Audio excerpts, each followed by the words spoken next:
Only 2 more games left before we're all finished with the Persona series for now. For these next 2 videos, we'll be covering the Persona 2 duology, so far the only mainline Persona game to actually be split into 2 parts. Yeah, we'd eventually get the answer in Persona 3 FES, but that's more of an extended epilogue with no socialing system, and the Snow Queen quest in Persona 1's an entirely separate storyline. There would be far too much to discuss if we looked at both Persona 2 titles in one video, so that's why we're doing 2 of them, starting with Persona 2 Innocent Sin. So then, Kamen, you ready for round 2? Yep, all good to go. Excellent, so without further ado, let's get funky.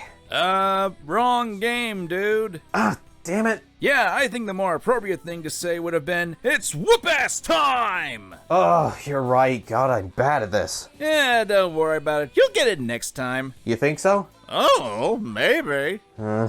So Persona 1 did exceptionally well in 1996, with over 200,000 copies sold and was well praised at the time, but nowadays I think it would be very hard to convince Persona newcomers to start with the original. It has some interesting things in it, like the story and being quite different to other RPGs altogether, but in my opinion what was seen as great back then isn't so great by today's standards. I'm kinda on the opposite end of the spectrum. I can see that Persona 1 hasn't aged well in some aspects, but I won't lie when I say I have a bit of a soft spot for it. The story and characters were intriguing, and while yes, the turn-based combat isn't as fine-tuned as it once was, I see it as an interesting piece of history for the Persona series. Oh, totally, and fast forward to 3 years later, Atlus would create the sequel for the PS1, Persona 2 Innocent Sin. The only problem is that this was a Japan exclusive. Everyone else, and by that I mean strictly the US, got Persona 2 Eternal Punishment also for the PS1 in 2000. But we would later discover that that's actually the second part of the Persona 2 story, with Innocent Sin being part 1. I have no idea why we were given part 2 first, but Innocent Sin did eventually see a worldwide release in the form of the enhanced PSP version in 2011. In case you're interested though, you can play a fan translation of the PS1 original via an emulator for a more old school feel. I've dabbled a little into it, and it's mostly the menu scrolling that's a bit different, which we'll discuss later. Sadly, while the PS1 original sold better than Persona 1, at least in Japan, the PSP remaster didn't quite take off as much as it really should have. That's most likely due to the fact that the PSP was starting to become an outdated handheld, with the 3DS on its way on top of the PlayStation Vita and Persona 4 Golden as one of its exclusives. Still, there are actually a number of Persona fans that consider the Persona 2 duology to not only be underrated titles, but perhaps the best Persona games in the entire series. Yeah, I have heard a lot of great things about Persona 2, although I mostly see the story being discussed rather than the actual gameplay. Let's find out why. Like with the Persona 1 video, this will be my first time playing the Persona 2 game, so I'm curious to see what the hubbub is about. Same as before, skip to this point in the video right here if you don't want spoilers. So what's going on in Persona 2's story? Jesus, I think the better question is what isn't going on. This time the protagonist is a senior student at Seven Sisters High School named Tatsuya Suo. He's seen fixing up his bike as he's told by some students that Miss Sayako from Persona 1 is looking for him. You walk all around the school for several minutes trying to find her and asking students where she is, only to circle back where you started and finally catch up to Miss Sayako. Thanks for that little time waster, guys. Miss Sayako asks Tatsuya if he's looking to go into college after graduation, or head just straight into work, which doesn't really affect anything apart from the slightly different dialogue near the end of the game. Afterwards, though, we get to meet Lisa, who's not so subtly had a crush on Tatsuya since they were kids, hoping to marry him someday. Her and Tatsuya then get called over by another student in Kasugayama High named Ekichi, claiming that he's taken one of their classmates. A kidnapping at the beginning of the games? We're just getting straight into it, aren't we? Tatsuya and Lisa make their way over to Ekichi, discovering it was all a ruse to get Tatsuya to join his band. Lisa and Ekichi argue for a bit where they awaken to their personas. Wait, already? And we're meeting Philemon again too? Man, things really are moving quickly. Anyway, Philemon summons the 3 students to warn them about rumors becoming a reality in their home of Sumeru. Then for some reason, despite being just told that rumors are coming true, they think to try out one of them where if you call your own cell phone number, that summons a person known as the Joker, who grants you a single wish. Surprise, surprise, the Joker appears and drains all participants but Lisa of their hopes and dreams that the game calls ideal energy, all done by using a crystal skull. Crystal skulls? Oh god, not the Indiana Jones movie! He then accuses Tatsuya, Eikichi, and Lisa of committing a sin that neither of them seem to remember, taking the Joker's fun out of killing the trio, which causes him to escape. Curious about the Joker and his true identity, the group head back to Seven Sisters to get more information, and are suddenly met by Yukino from the first game, now working as a photojournalist as well as her new partner in crime, Maya Amano. Ah, Maya, we meet at last. What? What's wrong with her? Oh, nothing, she's a great character, it's just... I'll save it for the Eternal Punishment review.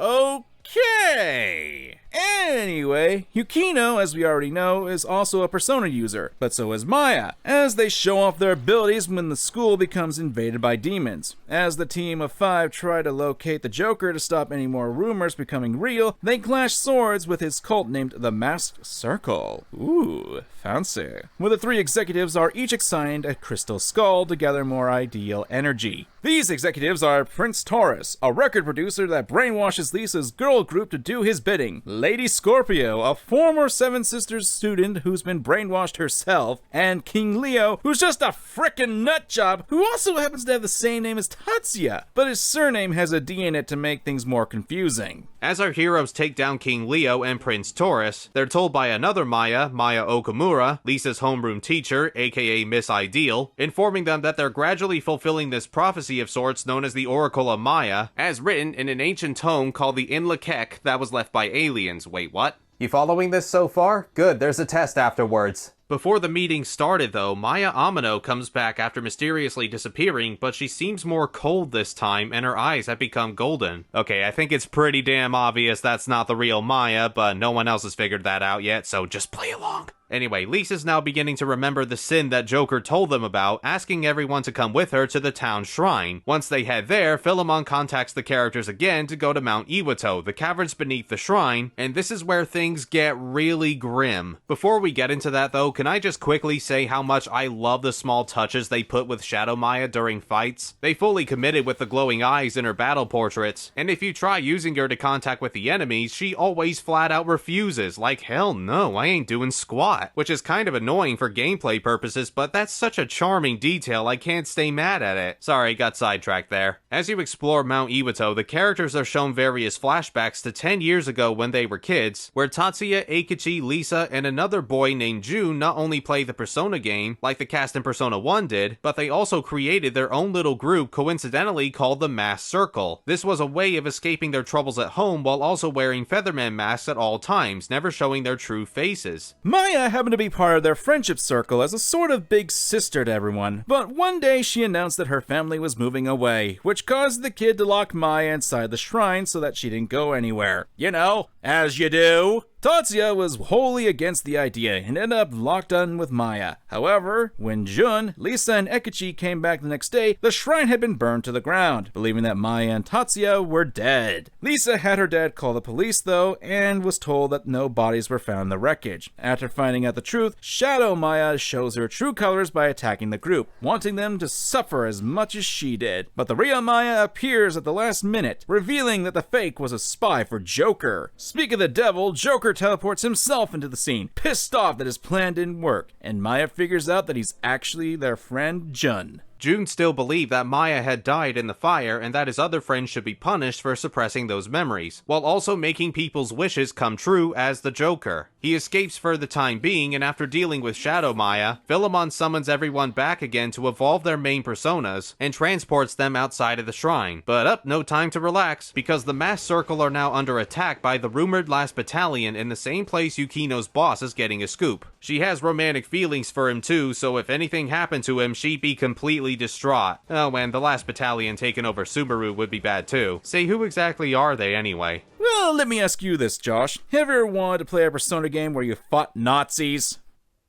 What a random question to ask. I don't know, I guess it'd be...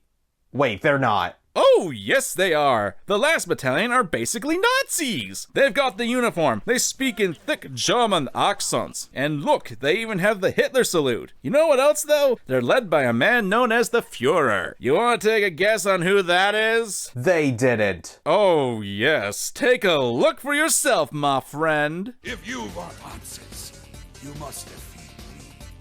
But know that this spear of destiny... Oh my god, this is real. I mean, what the what? What the hell am I looking at right now? It's Adolf Hitler and the Nazis in a Persona game. What were Atlas smoking to come up with this? I thought having literal penises for enemies was weird, but this is just insane. You know, you can stop playing the naive first-timer at any point, right? Okay, good. I wasn't sure how long I could keep that up. Yeah, even people who haven't played Persona 2 probably know about this. And what's interesting is that the original Japanese release, the Fuhrer was actually referred to as Adolf Hitler. But for obvious reasons, had to be censored when the game was shipped overseas. Not much was really done to hide it though. They just gave Hitler some cool shades, changed his name to the Fuhrer, and call it a day. It's Hitler and the Nazis no matter how you look at it. And did we forget to mention that he's also equipped with the spear that killed Jesus? Hey, remember when this was a story about calling your own cell number to summon the Joker? Moving on from that bit of madness, Yukino's boss unfortunately gets hit in the crossfire and passes away, leaving her a broken mess. You get to choose at this point whether or not she gets left behind, but I had her go with me. So after investigating the Caracal Temple nearby, Yukino fights her shadow self while everyone else comes across a ghost of a younger June, who shows them that it was Tatsuya who lit the shrine 10 years ago. Although we already saw earlier that it was really King Leo, aka Tatsuya Sudo, and our Tatsuya uses his persona to fend him off. You starting to see why this is difficult to understand? And they proceed to meet up with the Joker, the Fuhrer, and his Order of the Holy Lance. Alongside Joker is his mother, Queen Aquarius, as well as shadow versions of Tatsuya, Lisa, and Ekichi. The last battalion in the masked circle have been fighting over who gets control of Zabala, a UFO that's become a reality thanks to more rumors being spread. Joker activates the spaceship, which causes the Fuhrer to retaliate by trying to pierce him, but Queen Aquarius jumps in to protect him. Enraged by this, Joker hands over the remaining crystal skulls to his shadow puppets and transforms himself into Angel Joker, thanks to his persona, Nyarlathotep. Gesundheit. Once Joker is finally defeated, he turns back into Jun, which heavily displeases Nyarlathotep. Posing as Jun's father, he takes control of the masked circle and lifts Sumaru into the sky. Philemon calls the group back again to give them their ultimate personas, depending on how many Featherman masks you found in Mount Iwato. Yukina hands over her persona abilities to Jun, saying that she'll no longer need them to be a better person. Wait, they can do that? Just give up their powers by simply asking? Apparently so. Well, I'm surprised no one else thought to do that. Can you imagine if you were Ren awakened to their personas and they were like, nah, I don't want it. Game's over right there. Regardless, in order to bring Sumaru back to the ground, the party need to gather the crystal skulls by battling each of their shadow selves, who were hiding away in the 4 separate temples based on the 4 elements. Really? We're doing this thing? Persona's too good to be using this cliche. What's next? Is a future game gonna start with the protagonist sleeping? Don't give them ideas! Oh shit, sorry. So, in typical series fashion, the shadow versions of each character are based on their repressed emotions, who are promptly defeated, leaving their crystal skulls unguarded. The last skull is in the heart of Zambala itself, and anything that comes into the characters' minds will become real, so they try to prevent themselves from having bad thoughts. And as you can guess, it goes swimmingly. You know, now that I realize this, it actually kikes a page out of Ghostbusters with a giant marshmallow man. After a long, grueling trudge, they reach Miss Ideal, who's been driven insane thanks to the Oracle of Maya, since she also worked with Jun's father and had strong feelings for him. She then calls forth her army of aliens to take down the party, which get promptly taken down as well. So we've had aliens, Hitler, the Nazis, Crystal Skulls, and Evil Cult. This is like the Mad Libs of Persona games. What the hell is going on? Once you finally make it to the heart of Sabalba, the gang have a bout with the Fuhrer. And let me tell you, seeing a bunch of teenagers beat the crap out of Hitler kinda makes me think of the climax in Jojo Rabbit. Fuck off, Hitler.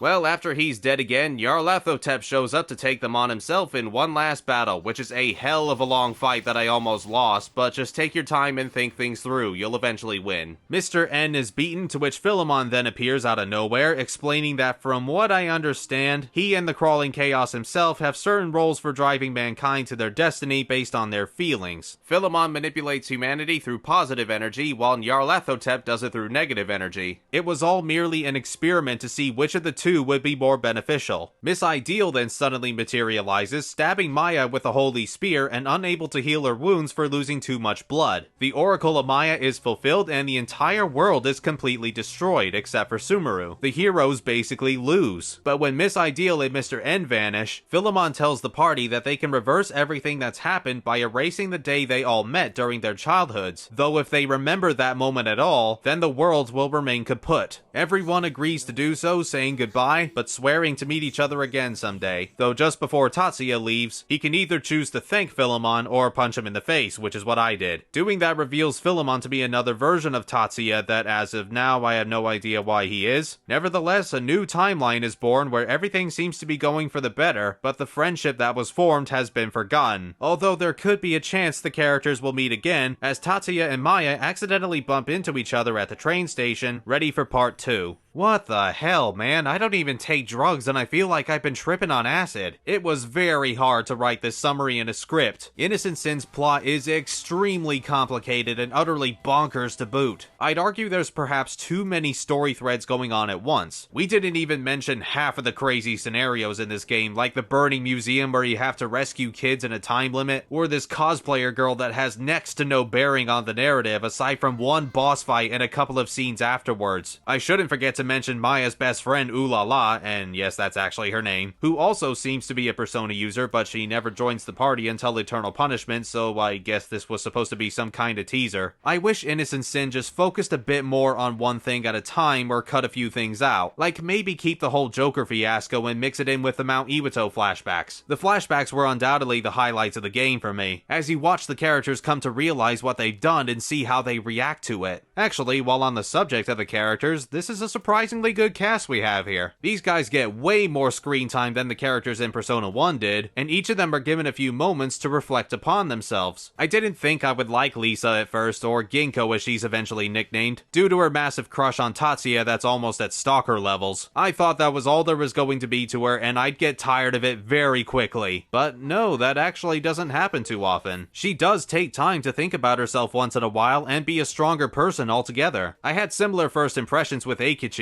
He's a musician with a narcissistic attitude. I said to myself, oh god, this dude is going to be insufferable. But again, I was caught off guard. Eikichi quickly forms a sort of bromance with Tatsuya and is genuinely pretty caring, despite having childish arguments with Lisa all the time. I recall one particular moment with Eikichi that made me like him more. It's when you're in the Aquarius temple facing against his shadow and his childhood sweetheart seems to have been captured. Earlier in the game, she's a rather plump lady that gets teased a lot in school for her weight, but she put on the weight as a kid to make little Eikichi feel less self-conscious. Unfortunately, since putting on the weight made Eikichi not recognize her, she summoned the Joker so that she could make herself skinny again. But Eikichi says to her that he never cared about what she looked like and he loved her for who she was, dealing with anyone who picked on her. Now for someone who looks and acts like this, that was pretty cool. Jun wasn't too bad either, not my personal favorite in the group, especially when he gets a bit too clingy to Maya like a younger sibling, but he has his moments too. Yukino's about the same as she was in Persona 1. I enjoy her occasional sass, and I really dig her newer design. It definitely screams high school student becoming a mature young woman. Maya is also great. She's upbeat and positive pretty much all the time, which is a character trait I've grown to love in this series, as shown with Kasumi from Persona 5 Royal, and Persona Q2's interpretation of the P3P female protagonist. That and more Persona characters need to say, it's whoop-ass time. That's just fantastic. It's whoop-ass time!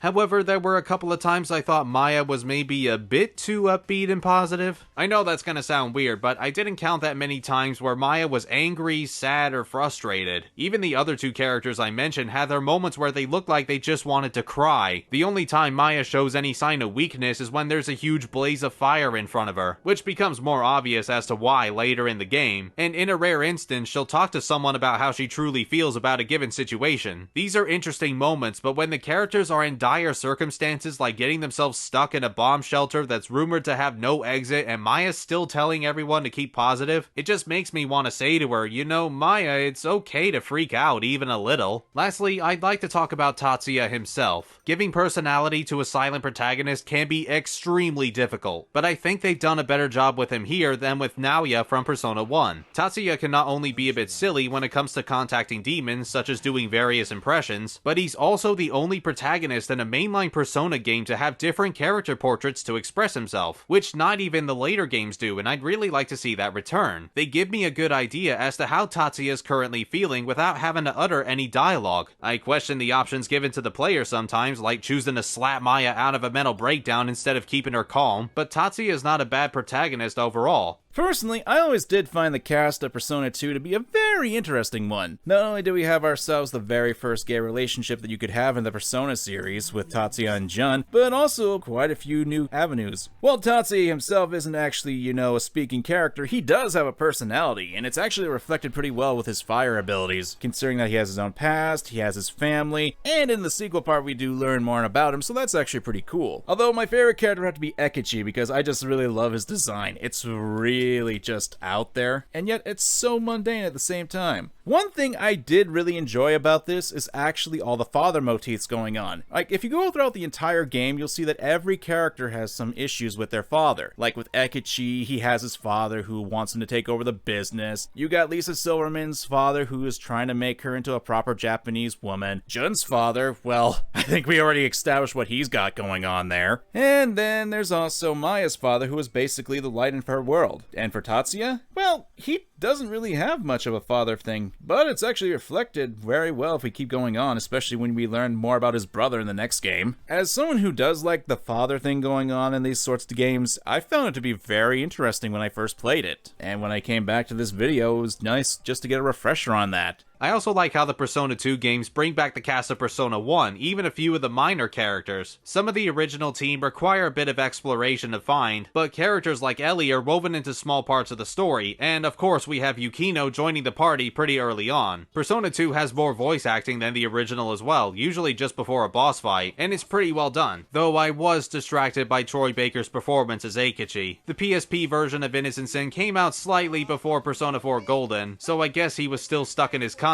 phase while recording, but yeah, they sound no different to each other. Yo guys, I hope you're ready, cause Yukino-san's on fire today!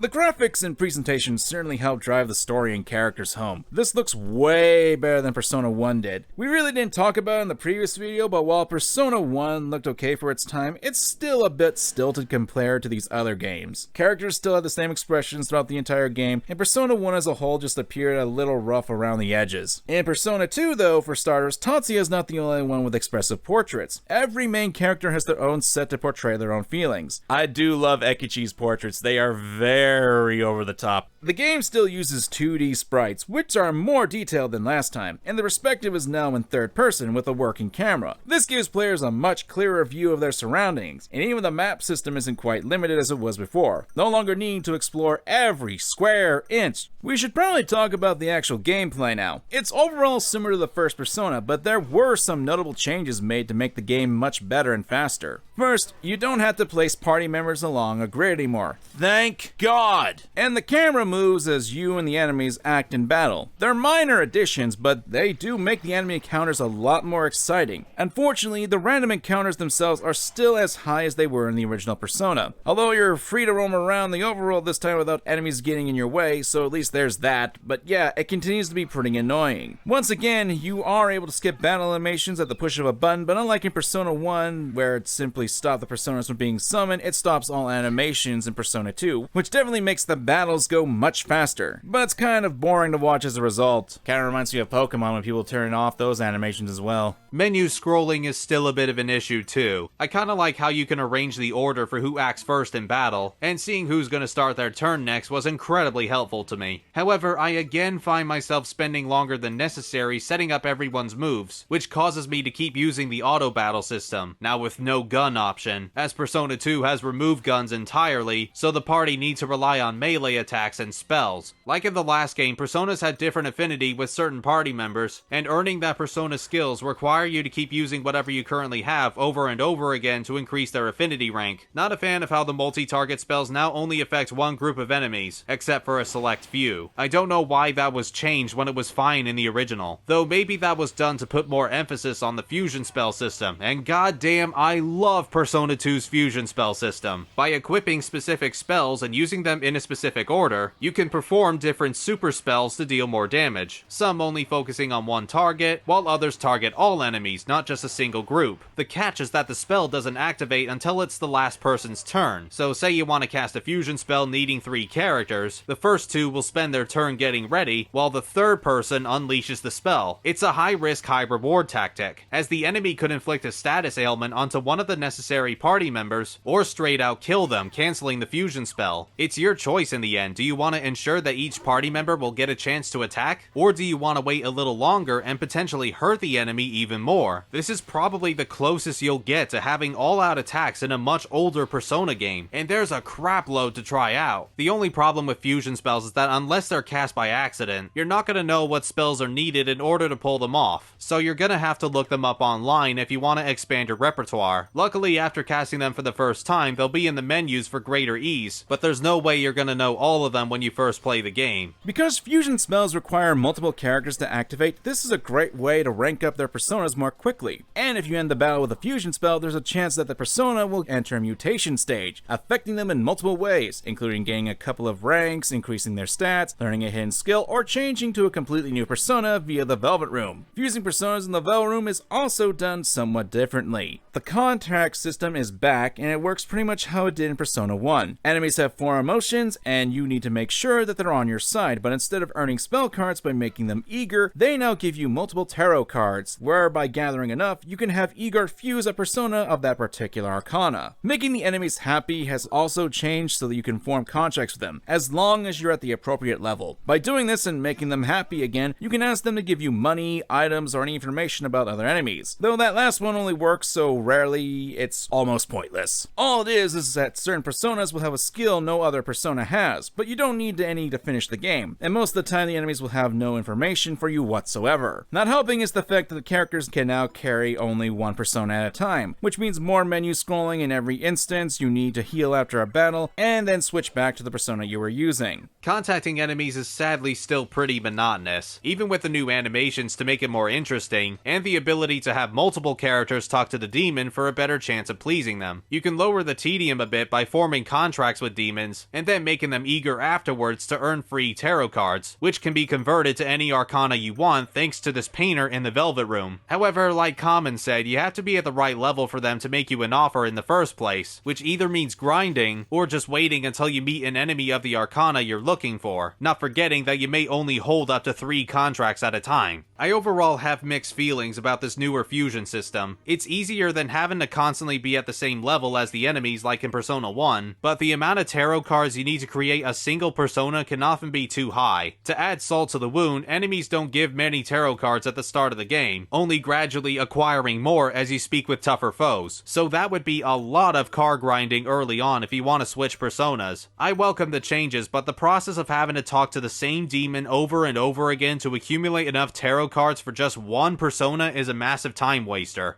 Honestly though, the difficulty is pretty easy at the start of the game, so even having stronger personas wouldn't make a huge difference. It ramps up during the second half of the game, but I still ended up not dying at all. I came close on a few occasions, like with the final boss, but I'd say this is one of the easier games in the series. Most enemies and bosses in the first half do such pitiful damage that it makes you wonder why they even try. Battles in the original Japanese PS1 version are about the same as the PSP remaster. The menu scrolling just takes a little time to get used to, and there's no auto battle option to be found, nor can you see who's going to act next. You have to go to strategy, pick a character, and then choose what you want them to do while also arranging the order if you need to. Once you're done, hit the battle option and then watch everything play out. This gets a bit dull after a while, and it isn't nearly as streamlined as it would be nowadays. I'll probably be repeating this when we get to Eternal Punishment, as the battle menus are exactly like this. Unfortunately, unlike a lot of other people, I wasn't able to play the first version of the Persona 2 duology when it first came out on PS1, mainly due to the fact that it didn't exist in my time period, at least not where I lived. No, I actually got to play the other half of the duology, and I gotta say that actually was quite confusing considering the story was based on the first game. Not to mention that was pretty hard as balls, so...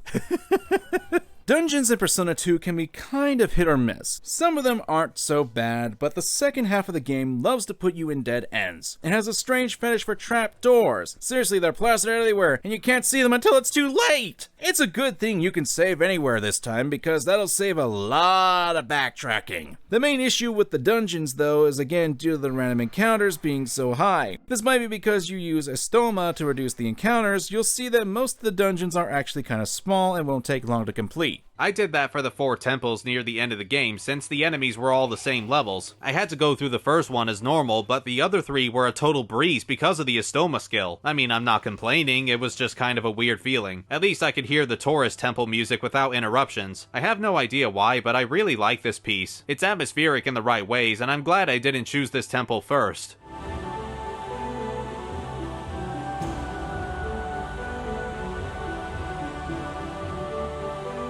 The music in general took a while to sink in for me, but I do like a few songs in the game. The battle theme's pretty catchy, as is the boss theme, and I wasn't expecting to hear a choir in Knights of the Holy Spear. More Persona music needs this. Honestly, when it came to the music of Persona 2, it was rather hit or miss with me. Like, say what you will about the first game and its remake with the battle system music, I really cannot recall most of the music in Persona 2. I know it's pretty shallow of me to say, but it just wasn't really all that memorable to me. Maybe Persona 5 ruined me with its tunes. Who knows? I mean, I'm not saying that the music's bad, it just didn't register with me. But the overlying theme of Persona 2 is the rumors, and that's integrated into the game by talking to NPCs throughout Sumeru, and then paying a small fee to the detective agency so they can spread the rumor around to make it come true. These are essentially where you get side quests like hunting down a specific enemy, but finding rumors can be extremely difficult to do so without talking to every NPC imaginable. This is where we'd consider bringing up a guide if you feel like taking them on, but they're not necessary to complete Innocent Sin. The easiest rumors are the ones that involve various shops selling equipment, which you're gonna need as soon as possible, especially as the difficulty gets more intense. And in all honesty, I do love how the system actually incorporates into the game's story, since that's basically what's happening throughout the storyline. It's pretty nice to see the game mechanics actually be going into the game's story. I personally find the rumor system to be rather shallow. It's a good idea on paper, but I don't think it was quite used to its fullest potential here. To me, it's too much of a pain in the ass talking to every NPC and hope they might have a rumor. So I usually just stick to unlocking more equipment in the shops. I'll maybe do a few more in another playthrough, but not right now. What I was a little more interested in was the Climax Theater, which sorta reminds me of the special screenings in Persona Q2. Right down to the look of the theater and your guy wearing the same clothes as Elizabeth, or I guess it should be the other way around. Anyway, this is only in the PSP version of Innocent Sin, and it's basically a place for smaller side stories. Like Nameless, the Velvet Room pianist asking you to confront an intellectual student willing to destroy the school simply to get a love test working. There's also a teacher with perfect students, but something's obviously going on because, I mean, just look at them. These are cute additions and all, but again, like with the rumor system, the idea is there, but it isn't really taken advantage of. There's only 3 stories in the entire theater, 2 of them being part of a duology, so the execution's overall not quite as good as it should be. Part of why the Climax Theater feels so empty would be because of the Japanese version. Players could create and share their homemade quests with other people to try out, but for some reason that feature got cut in all the non-Japanese releases. I don't know why they didn't do that for the American version. Seems kinda like a waste if you ask me. I like that the last one, though, ends with the characters thanking you for playing Innocent Sin, poking fun at how niche of a game it is, as if Atlas knew hardly anybody would be playing it. It's nice that they have a good sense of humor. Well, hot damn, I'm surprised. This is actually a decent game. I mean, I still wouldn't say it's great, and it's far from my favorite in the series, but compared to Persona 1, Innocent Sin is a tremendous improvement, especially given the low bar I set for it. And you know what?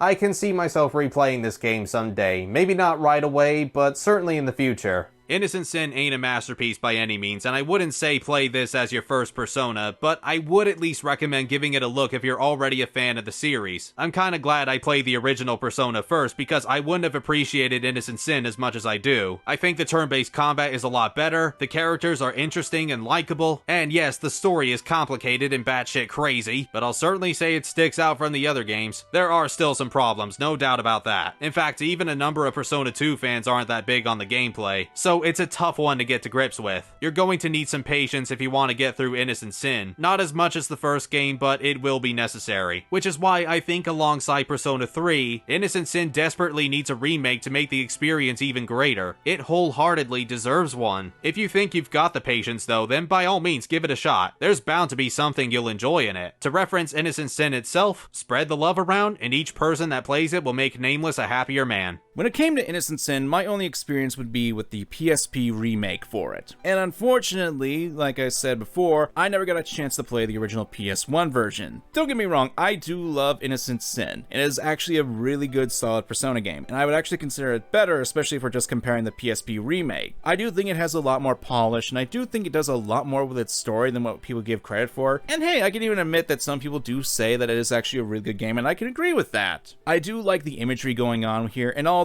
we didn't bring up too much of it, I do love how there's actually the symbolism with fathers, the symbolism with the astral signs, and there's a lot more to it as well. And I do wish that this game did come out and I got a chance to play it before I got to play the Eternal Punishment, so it'll make that game's story a lot more sensible. Nicely done. Well, thanks a lot for coming back, Kamen, and I guess I'll see you for the Eternal Punishment video. Not a problem. Just a friendly reminder to all those who check out my channel for more Persona stuff, I recently did a review for No Straight Roads that got approved by the developers themselves. Thanks for you guys for your support, and make sure to give this channel some love. Cool. Sounds great, man. Well, folks, we're down to the last Persona game before we're finally done with this goddamn series. It's been a very, very long road, but there is a light at the end of this tunnel, and we'll head straight into it next time. Hope to see you then. Thanks everyone for watching. Stay safe, stay healthy, and take care of yourselves. To actually be split into 2 parts, there would be far too much to discuss in one video.